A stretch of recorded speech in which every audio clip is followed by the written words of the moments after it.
ಸಮಾಜವಾದಿ ಸರ್ವಧರ್ಮ ಸಮಭಾವದ ಪ್ರಜಾಸತ್ತಾತ್ಮಕ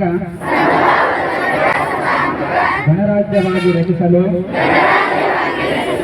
ಮತ್ತು ಅದರ ಸಮಸ್ತ ನಾಗರಿಕರಿಗೆ ಸಾಮಾಜಿಕ ಆರ್ಥಿಕ ಮತ್ತು ರಾಜಕೀಯ ನ್ಯಾಯ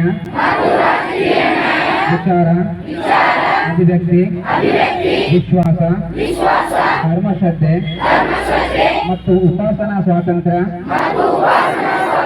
ಸ್ಥಾನಮಾನ ಹಾಗೂ ಅವಕಾಶಗಳ ಸಮಾನತೆ ದೊರೆಯುವಂತೆ ಮಾಡಲು ಮತ್ತು ವ್ಯಕ್ತಿ ಗೌರವವನ್ನು ರಾಷ್ಟ್ರದ ಏಕತೆಯನ್ನು ಹಾಗೂ ಅಖಂಡತೆಯನ್ನು ಸುನಿಶ್ಚಿತಗೊಳಿಸಿ ಅವರಲ್ಲಿ ಭ್ರಾತೃತ್ವ ಭಾವನೆಯನ್ನು ವೃದ್ಧಿಗೊಳಿಸಲು ಶ್ರದ್ಧಾಪೂರ್ವಕ ಸಂಕಲ್ಪ ಮಾಡಿದವರಾಗಿ ನಮ್ಮ ಸಂವಿಧಾನ ಸಭೆಯಲ್ಲಿ 1949ನೇ ಇಸವಿ ನವೆಂಬರ್ ತಿಂಗಳ 26ನೇ ತಾರೀಕಾದ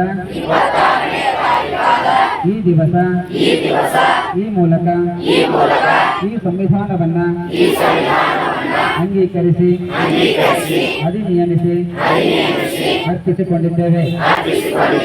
ಜೈ ಸಂವಿಧಾನ. ವೀಕ್ಷಕರೇ, ನೀವು ಇನ್ನು ನಮ್ಮ ಜೀ ಕನ್ನಡ ಮೀಡಿಯಾ ಚಾನೆಲ್ಗೆ ಸಬ್ಸ್ಕ್ರೈಬ್ ಆಗಿಲ್ಲ ಅಂದ್ರೆ ಕೂಡಲೇ ಸಬ್ಸ್ಕ್ರೈಬ್ ಮಾಡಿ. ಇದಿಷ್ಟು ಈವರೆಗಿನ ಸುದ್ದಿ. ನಿರಂತರ ಸುದ್ದಿಗಳಿಗಾಗಿ ನೋಡ್ತಾ ಇರಿ ಜೀ ಕನ್ನಡ ಮೀಡಿಯಾ.